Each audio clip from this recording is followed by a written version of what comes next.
بسم اللہ الرحمن الرحیم۔ دوستو، اردو سٹوریز میں خوش آمدید۔ کہانی شروع کرنے سے پہلے آپ لوگوں سے گزارش ہے کہ ہمارے اس چینل اردو سٹوریز کو سبسکرائب ضرور کر لیں تاکہ ہمارے آنے والی ہر نئی کہانی کا نوٹیفیکیشن آپ کو بر وقت مل سکے۔ جیسے ہی میں 18 برس کی ہوئی تو میرے ماں باپ نے مجھے سعودیہ عربیہ بھیج دیا۔ میرا نام اشال تھا۔ میرے ماں باپ مجھ سے بالکل بھی پیار نہیں کرتے تھے، انہیں صرف پیسوں کی لالچ تھی۔ ہمارے کچھ رشتہ دار پہلے ہی سعودیہ عربیہ میں ملازمت کیا کرتے تھے اور لوگوں کے گھروں میں کام کاج کیا کرتے تھے۔ میں بھی یہ سوچ کر سعودیہ عربیہ چلی گئی کہ میں اپنے بوڑھے ماں باپ کا سہارا بن سکوں۔ مجھے سعودیہ آئے ہوئے ابھی 3 دن گزرے تھے کہ یہاں مجھے لوگوں نے کہا کہ تمہیں یہاں ہر قسم کا کام کرنا پڑے گا، اس لیے اب تمہیں جو کام بتایا جائے گا وہ تمہیں کرنا پڑے گا۔ کام کے بدلے میں تمہیں اچھی خاصی تنخواہ دی جائے گی۔ میں نے ہاں میں سر ہلایا اور کہا میں ہر کام سر انجام دوں گی۔ پھر مجھے ایک عربی کے گھر بھیج دیا گیا جس کی 5 بیویاں تھیں۔ مجھے اب اس عربی کی 5 بیویوں کے کام کرنا تھے۔ وہ عربی کسی لڑکے کو کام پہ نہیں رکھ سکتا کیونکہ اس کی بیویاں 4 ہیں، اس لیے اسے کسی لڑکی کی ضرورت تھی۔ اس لیے میں نے تمہیں سعودیہ عربیہ سے یہاں بلا لیا ہے۔ خیر، میں اس آدمی کی بات سن کر بہت زیادہ خوش ہوئی اور اس عربی کے گھر کام کرنے کے لیے راضی ہو گئی۔ اگلے ہی دن صبح ہوتے ہی میں اس عربی کے گھر پہنچ گئی۔ میں نے انہیں آتے ہی سلام کیا، لیکن یہاں کسی کو بھی میری زبان سمجھ نہیں آ رہی تھی اور نہ ہی میں عربی بولنا جانتی تھی۔ مجھے ان کی بھی کوئی بات سمجھ نہیں آ رہی تھی۔ جہاں میں آئی تھی یہ گھر بہت ہی زیادہ بڑا تھا۔ میں اس گھر کو باہر سے دیکھ کر ہی بہت زیادہ حیران ہو رہی تھی۔ اس میں ضرورت کی ہر چیز میسر تھی۔ یہ تقریباً 3 منزلہ گھر تھا اور بہت خوبصورت طریقے سے بنا ہوا تھا۔ اس اتنے عالیشان گھر میں آتے ہی مجھے اپنی زندگی بدلتی ہوئی دکھائی دی۔ اس عربی کا نام شیخ عبد الرحمن تھا۔ شیخ عبد الرحمن نہایت خوش اخلاق قسم کا آدمی تھا۔ وہ ہر وقت میری طرف دیکھ کر مسکراتا رہتا تھا، لیکن کئی دنوں سے مجھے ایسے لگ رہا تھا جیسے اس کے چہرے پر ایک عجیب سی پریشانی ہو۔ خیر، میں نے اس گھر میں دل لگا کر کام کرنا شروع کر دیا تھا۔ یہاں میرے علاوہ 3 اور ملازم بھی موجود تھے۔ یہاں رہتے ہوئے کچھ ہی دنوں کے بعد مجھے سارا کام سمجھ آ گیا تھا۔ اب میں خود سے سارا کام سر انجام دے دیا کرتی تھی۔ وہ عربی بھی مجھ سے بہت زیادہ خوش تھا۔ اس کی بیویاں مجھ سے بہت زیادہ جیلس ہو رہی تھی۔ وہ مجھے اپنے کمرے میں بھی جانے نہیں دیا کرتی تھی۔ میں شیخ عبد الرحمن کے بارے میں سوچنے لگی کہ وہ اتنی بیویوں کے ساتھ گزارا کیسے کرتا ہے، ورنہ 2 بیویاں ہی بہت ہوتی ہیں۔ لیکن پھر جیسے جیسے وقت گزرتا رہا مجھے شیخ عبد الرحمن کی ساری باتیں سمجھ آنے لگی۔ وہ ان 5 بیویوں میں سے صرف 2 کے ساتھ بول چال کیا کرتا تھا اور باقی 3 سے اس کا کوئی تعلق نہیں تھا، حالانکہ وہ 3 بیویاں بھی اسی گھر میں رہا کرتی تھی۔ میں بھی سارا دن بیٹھ کر اس کی بیویوں کے حکم کا انتظار کرتی رہتی تھی، کیونکہ شیخ عبد الرحمن صبح سویرے گھر سے باہر نکل جاتا اور رات ہوئے واپس آیا کرتا تھا۔ ایک روز میں گھر کی صفائی کر رہی تھی کہ مجھے ایک کمرے میں سے کسی لڑکی کے رونے کی آواز آئی۔ میں فوراً ہی اس کمرے کی طرف چل پڑی۔ شیخ عبد الرحمن اس لڑکی کو چپ کروانے کی کوشش کر رہا تھا۔ مجھے سمجھ نہیں آ رہا تھا کہ آخر یہ کیا ماجرا ہے۔ شیخ عبد الرحمن اس لڑکی کو منانے کی کوشش کر رہا تھا، لیکن وہ لڑکی اس کی کوئی بات سننے کے موڈ میں نہیں تھی۔ میں خود بہت زیادہ ڈر گئی تھی کہ اگر عربی نے مجھے یہاں دیکھ لیا تو وہ مجھے اپنے گھر سے نکال دے گا اور مجھے اس نوکری سے بھی فارغ کر دے گا۔ میں جلدی سے یہ صورتحال دیکھ کر واپس آ گئی۔ میری نظر ابھی بھی اسی کمرے پر جمی ہوئی تھی۔ کچھ ہی دیر کے بعد وہی لڑکی اس کمرے سے باہر نکلی اور اپنی چیزیں سمیٹ کر باہر کی جانب جانے لگی۔ شیخ عبد الرحمن بھی اس لڑکی کے پیچھے پیچھے دوڑتا ہوا باہر آیا۔ میں یہ سارا معاملہ اپنی آنکھوں سے دیکھ رہی تھی۔ اس لڑکی کی آنکھوں سے آنسو بہہ رہے تھے۔ حیرت کی بات یہ تھی کہ یہ شیخ کی بیوی نہیں تھی بلکہ کوئی اور ہی لڑکی تھی۔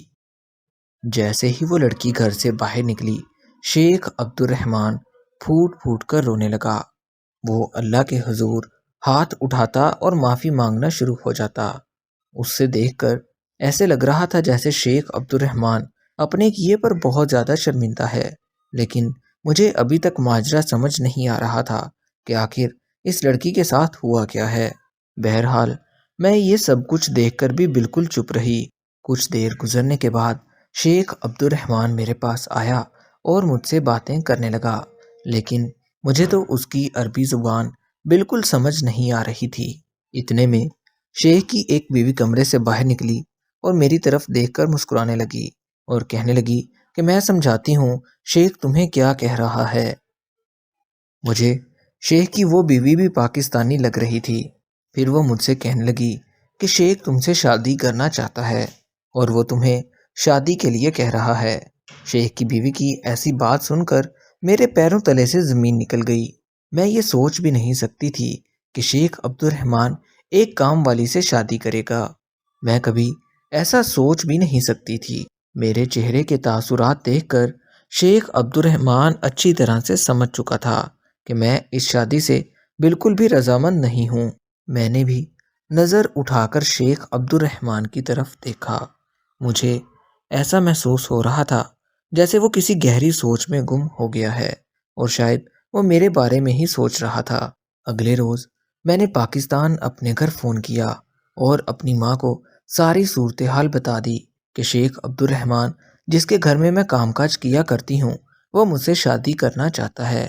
میری ماں مجھ سے کہنے لگی تمہارے لیے زندگی کا یہ سب سے اچھا موقع ہے، اسے ہاتھ سے مت جانے دو۔ میں بھی اپنی ماں کی باتوں میں آ چکی تھی۔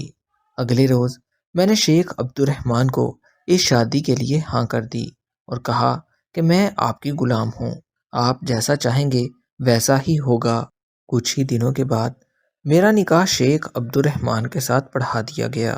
نکاح ہوتے ہی شیخ عبد الرحمن نے مجھے ایک الگ کمرے میں بھیج دیا۔ یہ کمرہ بہت زیادہ سجا ہوا تھا۔ میں نے ایسا کمرہ اپنی زندگی میں کبھی نہیں دیکھا تھا۔ میں چپ چاپ بیٹھی ادھر ادھر کمرے کو دیکھ رہی تھی۔ جیسے ہی کچھ دن گزرے شیخ عبد الرحمن کا رویہ میرے ساتھ بدلنے لگا۔ اب وہ ہفتہ ہفتہ میرے کمرے میں نہیں آتا تھا، اور اگر وہ میرے کمرے میں آ بھی جاتا تو مجھ سے کوئی بات نہیں کرتا تھا، کیونکہ شیخ عبد الرحمن کو میری بولی سمجھ نہیں آتی تھی اور نہ ہی میں عربی زبان بول سکتی تھی۔ اس لیے ہمارے درمیان کافی لڑائی جھگڑا رہنے لگا۔ ہم دونوں ایک دوسرے کو ناپسند کرنے لگے۔ یہ حالات دیکھ کر میری آنکھوں سے آنسو نکلنے لگے۔ ایک روز وہی شیخ کی بیوی میرے کمرے میں آئی جس نے مجھے یہ بتایا تھا کہ شیخ تم سے شادی کرنا چاہتا ہے۔ وہ مجھ سے کہنے لگی زیادہ خوش ہونے کی ضرورت نہیں ہے، شیخ ہر لڑکی کے ساتھ ایسے ہی شادی کر لیتا ہے اور پھر کچھ ہی دنوں کے بعد اسے ہمیشہ کے لیے چھوڑ دیتا ہے، یہ اس کا معمول بن چکا ہے۔ شیخ کی بیوی مجھ سے کہنے لگی اب تم اپنے گھر جانے کا بندوبست کر لو، کیونکہ شیخ عبد الرحمن تمہارے ساتھ بھی ویسا ہی کرے گا جیسے وہ دوسری بیویوں کے ساتھ کرتا آیا ہے۔ شیخ کی بیوی کی بات سن کر میرے پیروں تلے سے زمین نکل گئی۔ مجھے شیخ عبد الرحمن سے بہت زیادہ خوف آنے لگا کہ یہ میں کیا کر بیٹھی ہوں۔ کچھ دنوں کے بعد بالکل ویسا ہی ہوا جیسا شیخ کی بیوی نے مجھے بتایا تھا۔ شیخ کمرے میں آیا اور اس کے ہاتھ میں ایک کاغذ تھا۔ جیسے ہی میں نے وہ کاغذ دیکھا، مجھے زیادہ عربی پڑھنا تو نہیں آتی تھی، لیکن شاید وہ طلاق نامہ تھا۔ اس کے بعد شیخ عبد الرحمن نے مجھے اشارے سے اپنے گھر سے جانے کا حکم دے دیا۔ شاید وہ مجھے اب اس گھر میں نہیں رکھنا چاہتا تھا۔ شیخ عبد الرحمن کی اصلیت میرے سامنے کھل چکی تھی۔ وہ مجھ سے پہلے بھی کافی لڑکیوں کی زندگی برباد کر چکا تھا، اور یہ جو 6 اس کی بیویاں تھیں یہ بہت زیادہ لڑاکی تھی۔ یہ اس کو چھوڑ کر اس کے گھر سے باہر نہیں نکلتی تھی۔ شیخ بھی اپنی ان 6 بیویوں سے بہت زیادہ ڈرتا تھا۔ یہی وجہ تھی کہ کافی دن تک شیخ اپنی بیویوں سے بات چیت نہیں کرتا تھا۔ خیر، مجھے ان باتوں سے کیا لینا تھا؟ میری تو زندگی برباد ہو چکی تھی۔ میں اپنی ماں کی بات مان کر بہت زیادہ پریشان ہو رہی تھی۔ شاید میں پیسوں کی لالچ نہ کرتی تو آج اس مقام پر نہ پہنچتی۔ میری زندگی تباہ و برباد ہو چکی تھی۔ مجھے اپنے بوڑھے ماں باپ کی فکر ہونے لگی کہ انہیں اب پیسے کون بھیجے گا، کیونکہ شیخ عبد الرحمن نے مجھے کام سے بھی نکال دیا تھا۔ میں نے واپس پاکستان جانے کا فیصلہ کر لیا تھا۔ جیسے ہی میں پاکستان آئی تو میری ماں مجھے دیکھ کر حیران رہ گئی۔ میری ماں نے مجھے اپنے گھر داخل ہونے سے روک دیا اور کہا، جاؤ وہیں چلی جاؤ جہاں سے آئی ہو۔ میری ماں کے یہ الفاظ میرے لیے بہت زیادہ اذیت ناک تھے۔ مجھے بھی اچھی طرح یہ بات سمجھ آ چکی تھی کہ میری ماں کو بھی صرف پیسوں سے غرض ہے، اسے مجھ سے محبت نہیں ہے۔ میں نے بھی ایسے ماں باپ کو چھوڑنے کا فیصلہ کر لیا تھا جنہیں مجھ سے محبت نہیں بلکہ پیسوں سے محبت تھی۔ اب میں ایک یتیم خانے میں آ گئی تھی جو لاہور میں واقع تھا۔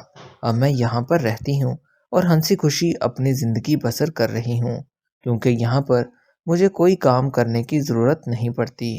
یہاں میری جیسی بہت سی غریب لڑکیاں ہیں جو میرے ساتھ سارا دن ہنسی خوشی باتیں کر لیتی ہیں۔ دوستو، کہانی اچھی لگی ہو تو ہمارے اس چینل اردو سٹوریز کو سبسکرائب ضرور کر لیں تاکہ ہمارے آنے والی ہر نئی کہانی کا نوٹیفکیشن آپ کو بر وقت مل سکے۔